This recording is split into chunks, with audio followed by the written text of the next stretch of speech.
Hi, I'm Jeff Altman, the Big Game Hunter, and today I'm releasing a talk about making yourself desirable to employers. And I recorded this, or it was recorded for me, at a presentation I did on March 10th, 2023 at PSG of Mercer County, where I spoke to 30 people online and an undetermined amount live and in person, and spoke about how to get yourself desired by employers. And it was a well-received talk. It's the first time I gave it. I do hope you find this helpful. Share it, leave a comment, click the like button, do something that lets people know it was worthwhile, because I think this is an interesting topic that gets unaddressed by many. It's not a complete presentation. I've got more material that went beyond this, but for today, these were some major points that I thought would be useful. So with that, let's get going. PSG of Mercer County is pleased to welcome Jeff Altman. People hire Jeff Altman, the big game hunter, for his no BS coaching and career advice globally because he makes everything easier so you don't have to figure things out. That can relate to job search, hiring more effectively, managing and leading better, as well as handling different workplace issues.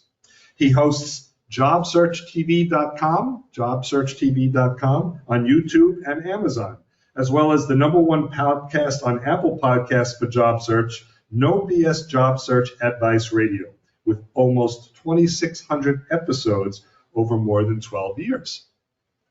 His website, thebiggamehunter.us, has an enormous resource blog, as well as information about his courses, books, and guides. You can schedule a free discovery call with him at his site for time. You can schedule time for coaching with him, as well as a trusted advisor session where he answers your question. So you can also connect with Jeff on LinkedIn. You can search for it at The Big Game Hunter.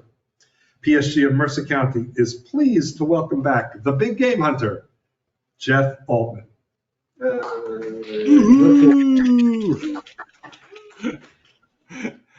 Thank you for having me back. I appreciate it. And before I start the presentation, I just want to say the jobs report came out today, and the headline number looked great, but you got to go a little bit below that. It was the number of new jobs the government claims were created was 311,000, which not as good as last month, but is still extremely good until you actually read the report.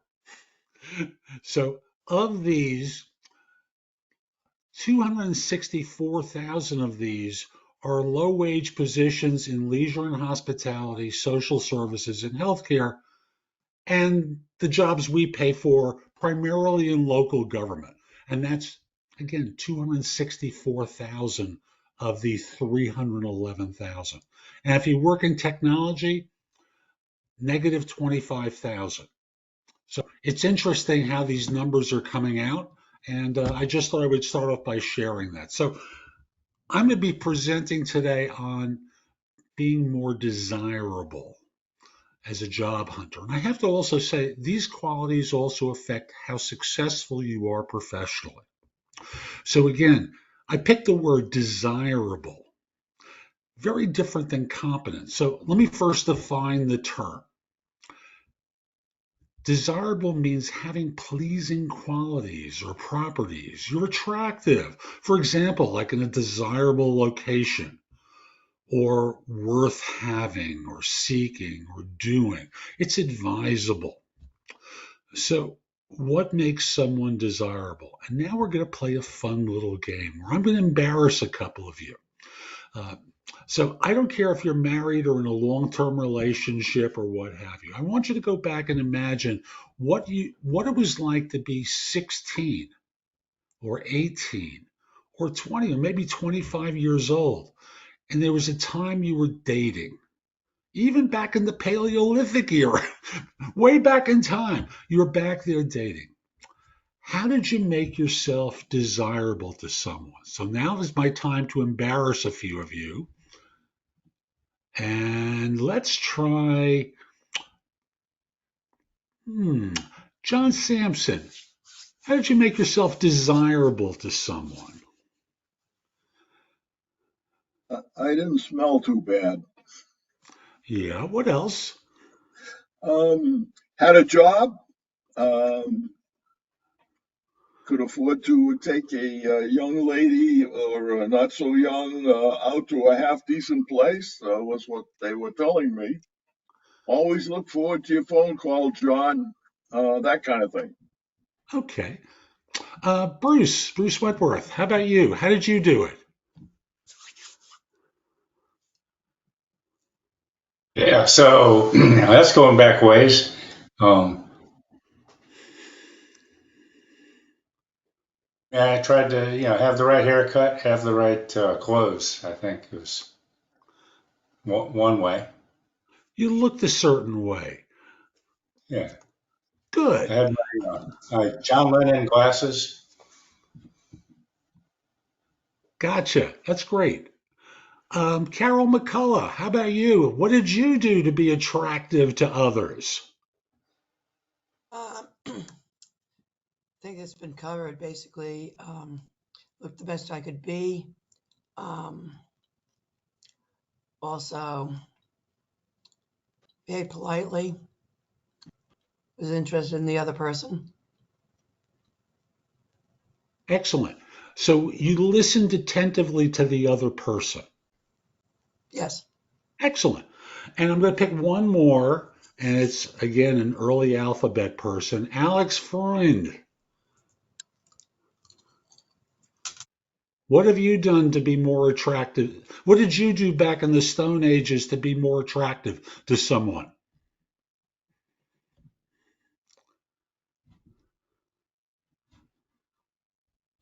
You might have Alex, I know stepped you're away. there. Oh, I guess you're not. Okay, so let's move forward, and I'll just simply say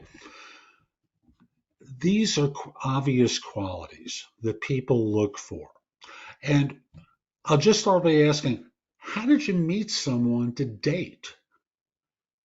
And I'm going to ask the ones who answered my question previously to answer this one too. How did you meet someone to even date back in the Stone Ages? Friend introduced me. Gotcha. How else? A worker at school. Uh-huh.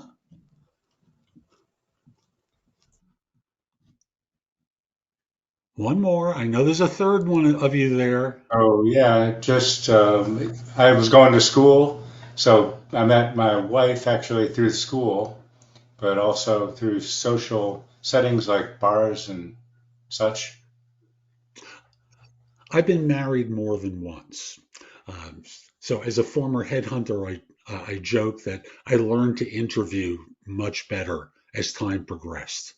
And I met my third wife, and again, that's third, in grad school, where she changed classes where she wasn't supposed to. And that's how we met. And we had three first dates. Date number one, first date, didn't call me back. Date number two, first date, didn't call me back. And the third time, and this is over the course of a year and a half, I'd say. And she called back, we went out, and it worked. So the notion of how we meet someone is important in this story because it reflects, we all have heard the thing about job hunting is like dating, right? We've all heard this story for years. And the question comes down to how so? And that's really about the notion of desirability. Now, Carol was great. She spoke about trying to be interested in the person that she was talking to, that she was out with. And through that, learning if she might be more interested in them. And I want to also pose of the three of you, I'm sure there were times that you went out with someone and no chemistry. How did you decide not to go out with them again?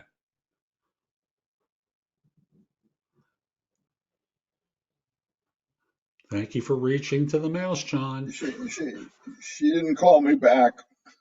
Mm-hmm. Too Ghosted. self-absorbed. Too self-absorbed? Yeah.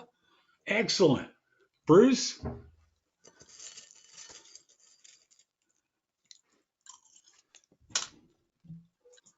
Conversation Yeah. did not flow well. Excellent. Thank you, Gary. Bruce Wentworth. That's about what I was going to say, actually. Awkwardness, yeah, it didn't go well conversationally, I guess. Right. How does that sound familiar to job search?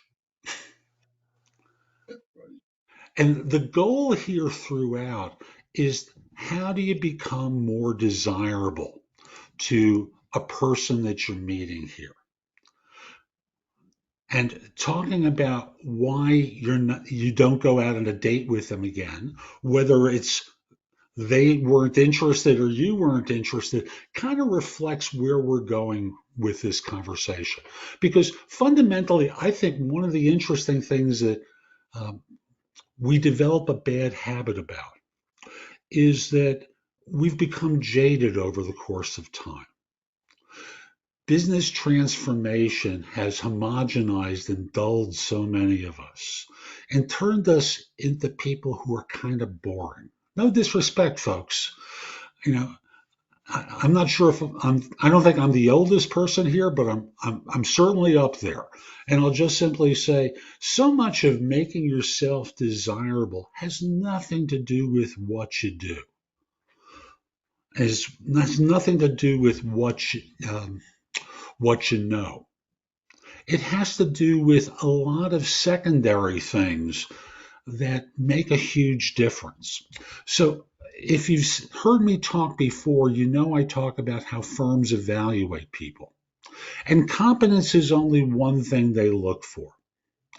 They like self-confidence, right?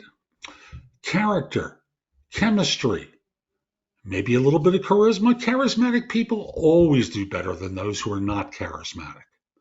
That you care, that they connect with you, and on the professional side, because they want to trust you, right?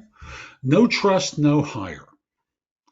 There's a variation of this on the dating side too, but I'm not going to go down that road. I'll just simply say, you know, they want to figure out whether they can trust you to do this job. And so much of what I've spoken about has to do with the soft skills, the feeling that you give them that allows them to figure out that you're different. You know, Ed Hahn was responding to something that Alex Freund, Shelley Piedmont had posted a message about um, keywords today. And Ed Hahn responded back by saying, the thing I think that trips people up most about keywords is that they get you to the first interview. Going further requires the rest, just like in dating. And the one thing you have to remember, like for those of us who did dating for a while, we get cynical over the course of time. Everyone and everything, and I say everything because it could be an ATS system, that reads resumes becomes cynical. They don't believe what they're reading. So you have to do something that transcends, the stuff of does she or he have this skill? Does she or he have this skill? Because so many people are doing the same kind of stuff that makes it difficult for you to stand out. So I'll just simply say your brand matters. And I also have to say your company's brand matters too.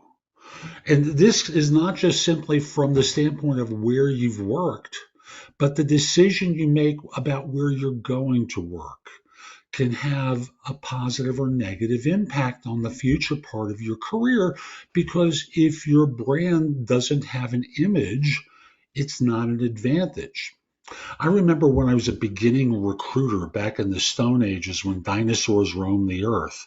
And I had a client in the insurance industry who only wanted to see people from branded firms, firms that they recognized. It wasn't that they were in insurance, but they wanted to know about that company and have an association with them. Why? Because in effect, they believed that the previous firm had done a certain amount of screening for them that allowed them to figure out that this person might be okay.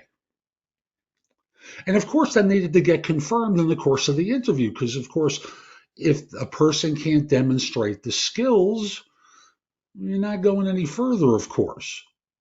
But so much of what got someone in the door and on that first date, like Ed pointed out, was taken care of in advance. So they at least had the opportunity. There was a desire that the firm had to talk to this person because, in effect, in their mind, they were advantaged. And without that brand and association, most of you don't really have a way of looking any different than everyone else whose resumes are coming in that have the same keywords.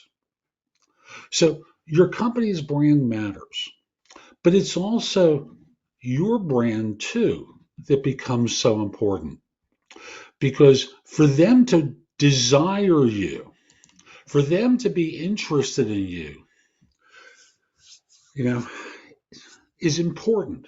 Now, you know, two of the responses about why you were interested in someone basically involved networking. Ooh, I heard they were terrific.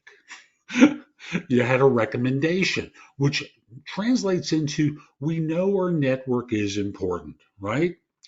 And too few people do enough networking when they're not looking for work to put themselves out and visible, to stay in contact with the people that they know, that allows them to be advantaged in people's minds. And I'm not talking about the third-party recruiters who say, hi, I heard a lot of nice things about your work. I want to have a chance to talk to you. That's often BS, because what they did was they found you on LinkedIn, or they got a resume from their system and they're just following up. I'm talking about the real outreach that sometimes goes on, where someone has found out something about you.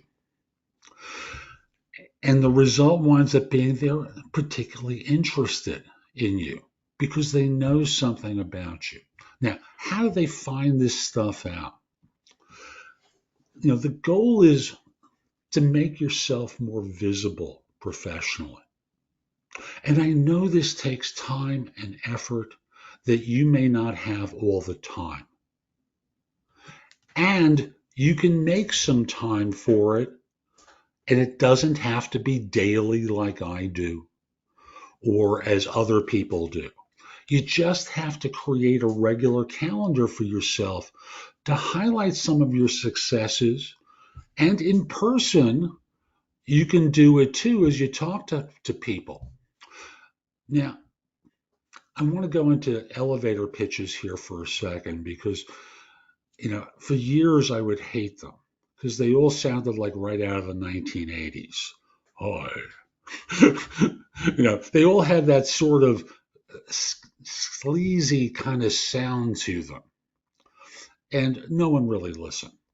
But if you notice what David read of mine, people hire me too. And I want you to think about this for a second for yourself.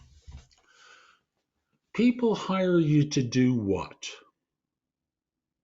And why do they do it? Because you. 1, 2 sentences. That's all you need to do. And it's so much more effective than the traditional sleazy elevator pitch that we all learned at one point in our lives. If you can come up with a simple sentence about yourself that zeroes in on what your expertise is based upon what other people, what you're hired to do, and ideally because of what people tell you the reason is they hire you for, you've got a home run there because it's clear, concise, and helps you stand out in the mess that is people awkwardly fumbling around to answer questions. So what do you do? Tell me about the work that you do. Well, people hire me because I provide no BS career and coaching advice globally because I make things easier for them professionally. That's a real simple statement. You can have your version of that, and it'll be much more effective, and it can be on your LinkedIn profile. It's a way of standing out from others. Now, here's one thing in terms of desirability, and I'll speak about myself. And the question is the person you married or live with or in a relationship with like the model of the person you thought you'd want to marry or live with? No. She got my attention in a variety of different ways. And it opened my eyes up to things I wasn't looking for. And that made a difference. Her personality got through to me and it got my attention. For most of you, when you are out in the world, when you're in interview situations, networking situations, you're kind of flat. There's nothing that really makes you stand out. How do you distinguish yourself? Now, the first thing is being open to different kinds of situations that you might have considered previously. And that's what happened with Sharon and I. You know, I wasn't her model person either, but it's worked for us 25 years later. And you can do much the same thing, is just taking a little bit more time and being a little bit more flexible with what you consider. And for many of you, you have no visibility whatsoever. Who knows about you and how are they going to find you to begin with? What do you do to promote yourself? How would someone find out about you to even know that they should contact you? Now, in the dating situation, a couple of the responses were about getting a referral. I was introduced to someone. Your network is very important in all of this. And preserving your existing network from previous situations is pivotal. David, it looks like you want to say something. Do you have a question for me there? I could be wrong. No, no, I don't have a question. I'm looking at the room and two monitors. So if I look quizzical, Okay. Thank you. I want to be sure about that because in the past, I've seen that look before and I just want to make sure. So as they said in the Top Gun movie, it's the only look I've got. Well, we have to practice flexibility, David, because to become desirable for clients, there we go, personality. I love it. And that's really a big part of this. Now, I'm not suggesting you go on interviews and do this to people, but more of you has to be out there. More of you has to be visible on interviews and in professional situations. A quick anecdote from someone I coached for a number of years. I'm still coaching him. And he was being considered for a senior leadership position with a not-for-profit. And it's a not-for-profit that really values emotional intelligence. And he didn't hear my advice to him about how to present to the small board that was going to be evaluating him. So 7 people were going to sit in the room and give him 20 minutes and make a decision. And I told him, don't go in and be professional. Walk in and risk everything. For many of you, the notion of risking it all and risking being rejected is not part of your vocabulary. And John, I know you're getting it. I'm seeing the smile. I've been seeing the nods. So many people walk in and they're like everyone else. How does a company choose you if you're no different than all the others? John, you're on mute, so tell me what you want to say. This business of risk and interviewing is so much there. I think of some of the comments that people have made in their interview process that really did make a difference. But when I articulate them to whatever group I'm speaking to, everybody sort of sits back and says, "Oh my God, I'd never do that." And Why? you know, there's Why? risk. Like in dating, Yeah. taking a risk is important. And the notion of going on an interview and robotically answering questions without your personality being present is a mistake. And I know for many people, it's become harder with time because corporations, in the course of our work, behave as though they don't want personality. And yet that's the distinguishing quality that will allow you to stand out, whether we're talking about dating and relationships or we're talking about your career, interviewing, getting seen and noticed. Alex Freund will at least weekly post something, tag a couple of people, and invite conversations. His stories about buying bread at the farmer's market sticks with me. Why? Because it's not a normal conversation. Where you can get off of the script that you've had drilled into you for years and be a human being again will make a big difference for you in how people notice you. Now, I'm also going to talk with you about other ways to become visible. And the easiest way to start is by commenting on other people's posts on LinkedIn. Adding in, not criticizing. And if you want to criticize, your first response should be, could you tell me more about that? So that this way you're engaging in conversation that draws the other person out who may not have written it skillfully or may have misspoken online, and thus draw them into the conversation to which you can follow up. Had you considered this? And offer the criticism in that way. Oh, no, I didn't really consider that. So think of it from the standpoint of how do you become noticed? Because being invisible misses something useful for you. There's a man I worked with many years ago who's since passed away, and he said, resumes are for when you want to be the hunter because you're the one who's aggressively going out there. LinkedIn is for when you want to be hunted. You want people coming to you. And thus, what do you do to be hunted? Remember, excuse me, LinkedIn sells a product called LinkedIn Recruiter. They sell it to third-party recruiters. They sell it to corporations so that people are going out and looking for talent. Things that you post on LinkedIn can be found using Google.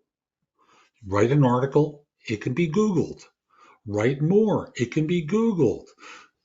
Communicate more with video. You can upload a short video that talks about yourself and the work that you've done. You can also be interviewed for a podcast, and I'll mention 2 services to you. And you can look for things that are professionally relate to what you do. You may not see a show that's a perfect fit, but approach them with a topic that makes sense. So the 2 services are matchmaker.fm and Podmatch. I believe it's podmatch.com, but they're not going to be a lot of Podmatch with different things at the end that are in the podcast space. The goal that you should have is look for opportunities where you can speak to people who are just trying to get an audience. Because on their show, they're trying to find a way to get content. For years, I would once a week interview someone for my show. Often they had a book out. Sometimes, I was just thinking of someone, he had a new book out. He had a radio show with a national audience, and his PR people came to me during a time when he had a new book out. Putting yourself in front of people allows you to have an audience for what you know and what you've done. And I will tell you that thank you, Sonia. Thinking about how people can find out about you and how you can distinguish yourself from others is a big part of all of this. Because when the search firms, whether it's retained or contingency, are looking for someone, they are looking for someone that's going to make it easy for their client to be interested in you. It's a no-brainer from their standpoint.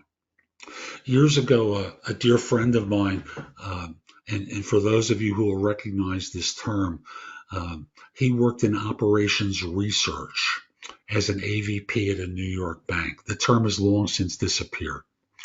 And he was trying to get bigger and get more well known. And I suggested go on the speaking circuit, figure out a way that you can get on the stage and present. And he did. And he did that for a while, and suddenly the retained search firms started approaching him. He took a position at one bank, eventually with one of the major accounting firms in their consulting practice, made partner there, headed up a region in Canada, all because he got on stage and became visible. Remember, the search firms are looking for people that carry a brand to them. It's not an instantaneous solution, but even for the oldest of us here, we've got time to work this angle. And thus, your goal should be to figure out how to become more visible to people so that they are predisposed to you, so that you don't always have to, shall we say, work so hard to get that date, to get asked out. And in doing so, I want to encourage you to practice communicating clearly. And again, going back to dating, you can flirt, play, have fun when you speak. You may be out of practice with it, and if you are, as I suspect many of us are, go to Toastmasters and practice there. There are lots of parts of the presentation that relate beautifully to interviewing and to social situations. It's not just always getting up at the lectern and speaking. It can be about their section called Table Topics, where you're given an opportunity to give a short extemporaneous speech, 1 to 2 minutes in length, about a topic that you don't know what the topic is going to be until they call on you. And that's the way an interview is, right? It's a short extemporaneous speech. I encourage people to do it in a minute to a minute 15, but it's practice for you to be on the spot and to start using fewer words and more direct communication. And you'll discover in your meetings professionally, with your current firms, or in interviews and other situations, your ability to practice connecting with an audience becomes more and more important. How you use your pauses, like if you notice how I'm presenting, there are times where I'm just pausing to allow you to catch up with what I'm saying. I'm not just, talking on and on without coming up for air. So again, just to remind you, start writing online. Comments can be a big part of this because it starts to give you visibility. Short articles, they don't have to be the most profound things, but a short article, and then share it with your connections on LinkedIn. Tag people. Use relevant hashtags. Now, by tagging people, it's the @ and their name as it appears on LinkedIn. Hashtags, I think you all know what they are. And the idea is to use hashtags that LinkedIn will auto-populate. So if you start typing in, I'll use one that I used today, job, and then I put the S in and it offers job search tips, job search advice. Use the ones that make sense for what this comment would be, what this article would be. Now, I'm going to go back to dating here for a second. When you decided you wanted to go dating, did you give up after 1 or 2 bad experiences? No. You were persistent. You kept working the system. You tried. Maybe you told more people that you were interested in going out. Whatever it is, you didn't quit. You were persistent. And thus, my reminder is always about look for situations to show initiative and leadership. These get you noticed internally and eventually will get you noticed externally too. True? Am I saying anything that's incorrect so far? And if you disagree, my feelings aren't hurt. I got a thumbs up from David. Good. Thank you very much. John as well. Good. Good. You have David's name up, and I don't know your name. I apologize. I'm Alan. Alan, nice to meet you, and thank you for the thumbs up. It's all like the world of dating and how you do things to be desirable to others, because you want to give them a feeling. And part of giving someone a feeling, thank you. I'm seeing a thumbs up from, if I mispronounce your name, I apologize, Polak Project. Thank you. You want to give people a feeling, not just a fact.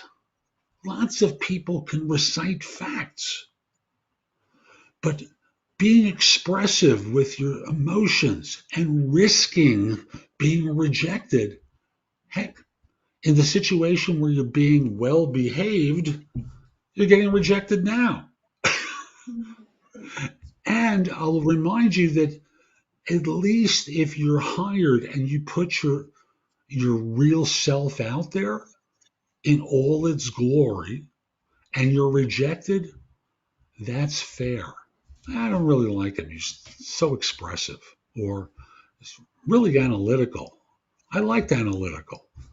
Whatever it is, it's your best version of yourself and being being world class at it. So I grew up in a generational. I'm sorry. Did I hear someone speak? I apologize, John.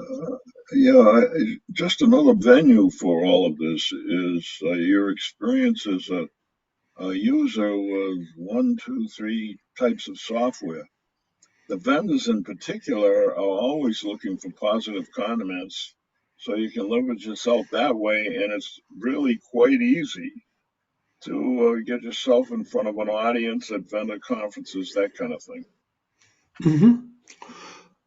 Putting yourself out there, going to market. I'll speak as the divorced guy because I've been a divorced guy as well. Eventually, a friend drags you out to go somewhere with them, and you function as a bad wingman. And he's having a good time. I felt miserable. And eventually, I got better at it. The idea is you're going to make mistakes. Don't go back into the cocoon. The cocoon isn't safe. There is no safety. Even when you're modest or unexpressive, that's not a safe place to be. Internally, when they're making cut decisions, if you're like everyone else, you're like everyone else. It doesn't really matter. How can you become more visible in your organization and better connected so that in this way it's painful for them to consider cutting you, right? I want to be respectful of time. David, I tend to go till about 11 o'clock. Is that okay? Jeff, you're doing fine for time. 11 o'clock or plus or minus is great. Super. Thank you. Just want to make sure. So my reminders, be visible, show initiative and leadership, get yourself noticed internally. That eventually leads you to being noticed externally too. Stay in touch with the people you speak to, date, go out with, because they can lead you to other situations. Use photos and video more on LinkedIn to share your ideas and opinions.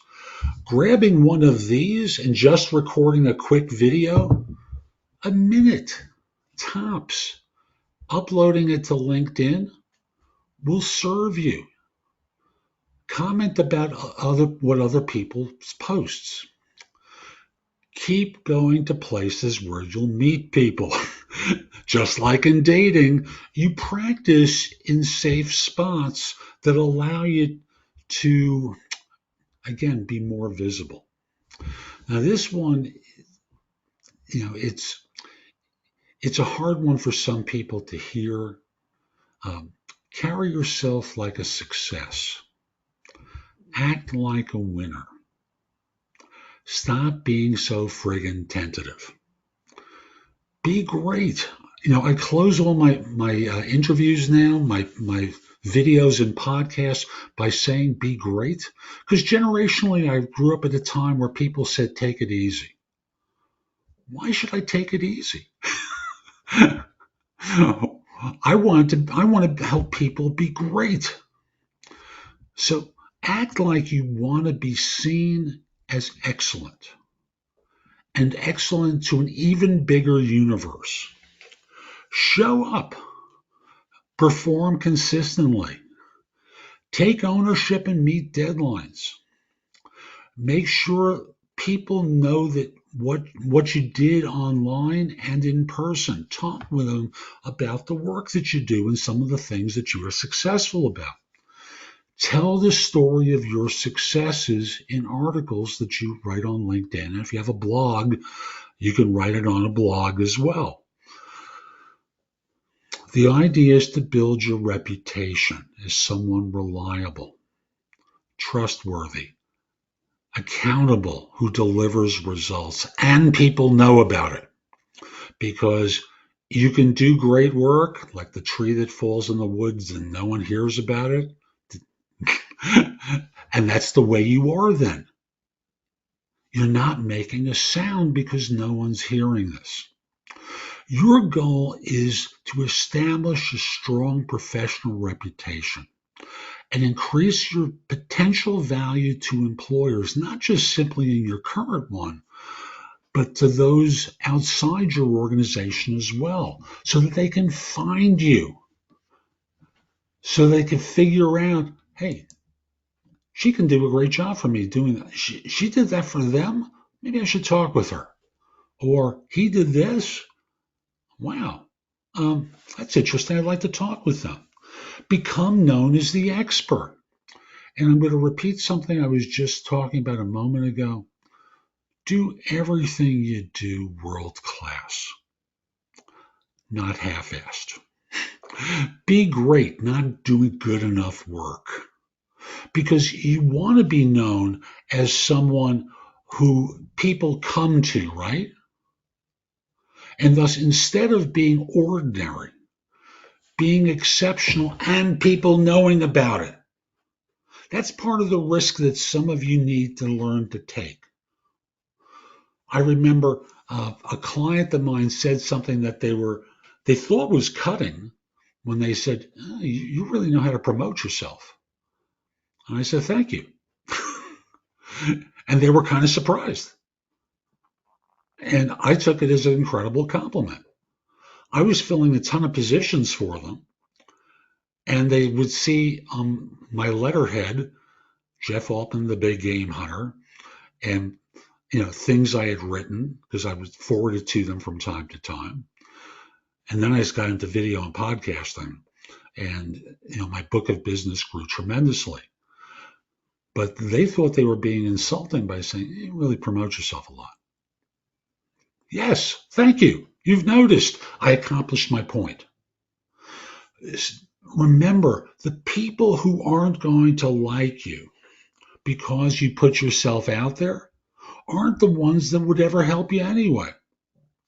I'll close just with a quick story about someone I knew, again, from a group I worked with for a long time. And basically, I was working with people in a couple of areas of the country about helping them with integrity, accountability, authenticity, and a few other things. Great human qualities. And this guy comes to me and says, why can't you be more like one of the guys? Why can't you be more like them? And I said, why do you want me to be different? Why should I be different? And that's really the issue for many of you. You're not different enough. My encouragement to you is figure out what makes you special, what makes you different from others, and use that to your advantage, because the right organization and the right people will love it. And like this dating situation, the wrong ones you're not going to want to go out with anyway. It becomes a way that you can screen people out by having them screen you out. And that's a good thing. So, as Carol just put up, being different is better than better. It's so true. So, thank you for the opportunity to present. And if you have any questions, comments, even if you disagree with me, my feelings aren't going to be hurt. It will help others in the room. Jeff, I have one comment, and now Sure. I'm being visible because I'm Alan instead of David. And I remember you, Alan. I used to get your resume. Please continue. I'm sorry. Yeah, no problem. My comment is LinkedIn recommendations are great too, because that gives you credibility from another source as well. Right. Anytime you've done something for someone else, ask them if they'll give you a recommendation. And you can say, I can draft something for you. When you have 100 recommendations, it's much better than if you have 4. 4, especially for those of us I'm seeing here, doesn't really distinguish you. Why wouldn't someone recommend you if you've been out professionally for 20, 30, 40 years? Ask for recommendations. Endorsements are a distinct second choice. But you can craft a recommendation for someone. Yeah, good comment. Yeah, thank you very much. Anybody else online or here in person have a question for Jeff? We have an opportunity to speak with someone who is great himself in helping all of us. Going once, going twice. And thus, I'm going to ask all of you, what's one useful thing that you have taken from this conversation? And how do you want to apply this, anything that you've heard going forward? One thing. Okay. Hi, Jeff. I'm Alexandra. So what I did take, and maybe that's why I came here, is we need to put ourselves out there. So here I am. And I want to thank you for today. So thank you so much. You're welcome. Who else? One thing. I just want to hear one thing that you heard today that was useful that you might try applying going forward. Yeah, hi, Jeff. It's Patty Sheffer. I have to say, being yourself is really, really good, because I think you're afraid to be yourself because you want to fit in. But I think being different really does put you ahead of the game. And if it's not a good fit, it's not a good fit. And you know that right away. So I thank you for that. You're welcome. Thank you. Who else? This is Melissa. My camera is a little, I don't understand the system yet, but to network sometimes, and I have no problem putting I'm a former journalist. So I have no problem asking questions or telling stories. But when is it too much?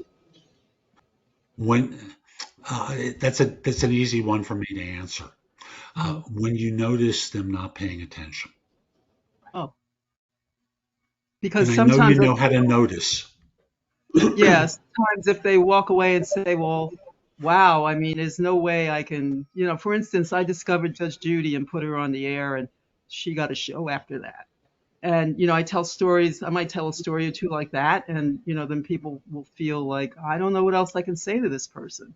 I get that feeling. Right. And the idea sometimes may be to adapt your story, tell a different story, because you have to pay attention to the audience.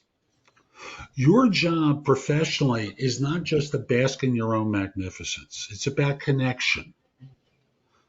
What Yeah, well, it's story not can, really basking. It's more getting their attention or just, like you said before, standing out Mhm. um, in some way or telling a story that's a little off the beaten path. And as a journalist, we don't really bask. I'm not. I wasn't on the air. I was an investigative person. Mhm. So, so we try to stay in the background. That's where I'm most comfortable. But I might say And, something like that to get attention. and if you think back to my elevator pitch, people hire you to do what? Because you notice all the details that go unnoticed. Hmm. They hire you because they feel comfortable with you. Yes, And they but know you can do the, there are a lot of people that individuals feel comfortable with. What's unique about you? that you have the skills to do the job. That's not unique, especially in New York. Okay. What is Think about unique? it like them as to what would grab them. What would be the hook that makes you unique? And I think the idea of you hear the things and notice the things that often go unnoticed that allow you to write a great story or provide information to people, whatever it is. So Think Jeff, about it. it sounds like you're saying maybe the soft skills are the things that may separate us from the hard skills that everybody has for the job. If they're interviewing someone, they're not interviewing one person, they're interviewing multiples. And they've read in the resume, as Ed Hahn pointed out, the resume gets people in the door. But after that, you got to deliver what makes you different, that connects with them. And the focus has to be on connecting with the audience. And if the story doesn't connect with the audience, it's not working. So it may require a different story that they connect to, and this becomes a secondary story. Stories that relate to what it is that they're looking for make a difference. And David, thank you for putting that up. He's a recruiter and he's seen tons of resumes and interviewed many, many people. Uh, so your goal is to get asked out on a date. And then from there, make them fall in love so that you can make a choice as to what serves you. Because I'm not telling you that what you should do is accept any job that's offered to you, but I want you to accept the right one. All right. And the goal has to be connecting with people so that they fall in love. Hey, good to see you on camera. Yes, I wanted to thank you, Jeff, if I may. Please. What I'm taking away is not to become discouraged and to not give up. Persistence is so important. And Yes, just remember, when you go out with the wrong person, you don't want to be involved with them. You want to find the right person, the right organization. It's important to be flexible within that. Because I know with my wife, she wasn't the person I met wasn't the one I thought I would fall in love with, and I did. yes, you learn from that and say what you don't like. So same thing in the job. You learn Yeah, what you didn't like about the employer or the team or whatever, and then you know what not to look for or what to look for in the future. absolutely. Nice to meet you. Hope to see you again at one of these. Yeah, And I hope your job search doesn't go on for too long. thank you. Anyone else? Folks, anyone else have a question for Jeff while we're still together? Anyone else have something that they took from this that they'd like to share? I heard a hi, Jeff, and I'm not seeing or hearing anything more. Sorry, I couldn't tell if you could hear me or not. I'm Jacqueline. I Hi. have a question for you in terms of differentiating, and I also could start out saying thank you so much for the presentation. So, um, I, in addition to my like real career, I've also got involved with local politics, Mhm. and I'm wondering if I share that, say, like on LinkedIn, in terms of some of the things I'm doing in my local district or town, if that's something that would kind of create a real differentiator in terms of, the kind of corporate experience. With some firms, it'll be a positive, and with others, it'll be a negative. You know that already. I And the do. question is, do you care about the ones who won't like it? Now, if you're out of work and you need to land something fast, it may not be the best thing for you to do. And for the right organization, they're going to like that quality in you. Okay. Assuming we're not talking about you're a member of the local Antifa chapter or the MAGA. I'm trying to deal with the two extremes here. So as long as you're not presenting as being an extreme in one direction or another, which in local politics you really wouldn't be. But think about it from their standpoint. What would they want to know about you from the political side? Got it. Okay. And does that help? Yeah, it makes sense. It's a thing that I go back and forth on in terms of whether I come out, so to speak, or not. And to me, at this stage in my life, I'm out there with whatever it is I do. So for me, I'm fearless about this kind of stuff because I've learned that for me, I really don't care about the ones who judge me. I want to be associated with people who will get to know, like, trust, and respect me for who I am in my totality.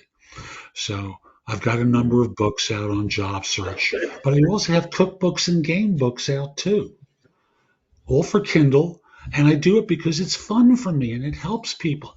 Someone even rented my book about making dog treats. Is that part of my normal branding? No, but it's fun for me. I enjoy it. It helps me be bigger in the world. You've got your version of it. Be great. Don't be inhibited. Jeff, what it sounds like is you can also do this in a bit of a targeted fashion. Some of us may think I'll put together the perfect resume that has everything about me that I think is important. But maybe each company being a little different should have their own version of your resume. Of course. And the notion of tailoring resumes to positions and and organizations, I've forgotten that I should actually mention that. But always think like the audience. What do they want to know about you? When I've been to this group and other groups and done my interview framework presentation, I start off by confirming what the job is.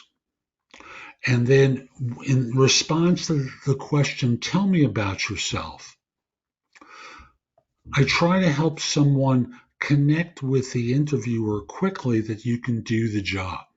And the way I do it is in the typical interview answer to tell me about yourself, I'll say, take 20, 25 seconds to answer in the typical way. I've been in the field now for however long it's been. For the last few years, I've been working for so-and-so, where I've done this and that, this and that. And before that, I did such and such for so-and-so. And about 20, 25 seconds in, I'll tell people, and then you use a bridge phrase. But what's probably most relevant in my background for this role is my experience with. And they know immediately, and their ears perk up. They know the next thing you're going to say is important, and they listen. Because what you're doing is telling them how what you've done in your past connects with what they need you to do. Always think like the audience. What do they care about? What matters to them? And I think I have a good story for that, and then I'm looking at a comment from someone who's basically saying, which is true, if anyone's looking at me for anything, they're going to Google me and they're going to see that I'm currently already in office.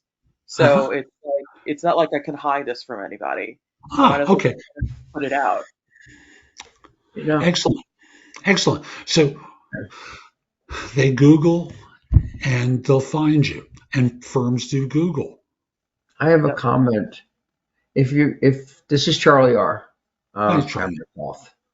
Um, if you present your political stuff as something you did to solve problems, to communicate, to do other virtuous things that you would also do inside the company, it's all a plus as long as you stay away from having the axe to grind politically.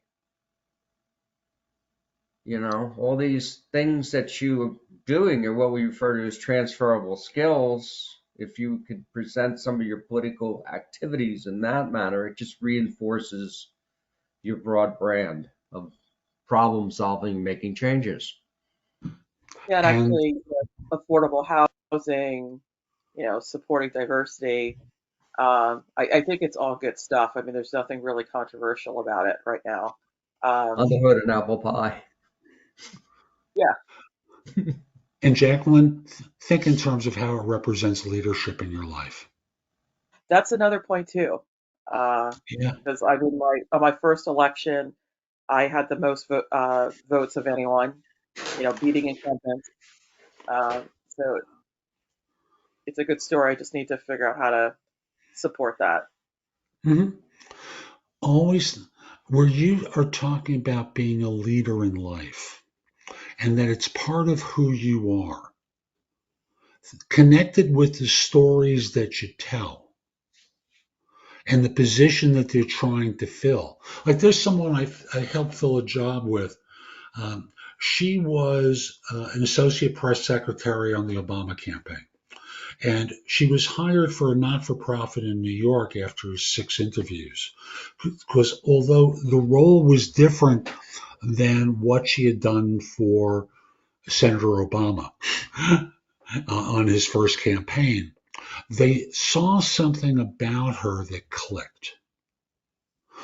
And as I said before, the right organization is going to get you. The wrong organization is going to try and change you, right? You want to find the right organization. And by being full and rich and magnificent and great, by doing things world class as opposed to being inhibited, it's a harder road, no question about that, but it's truly the better road. Great. Thank you, everyone. Jeff and everyone on the call who gave me the comments. I really appreciate it.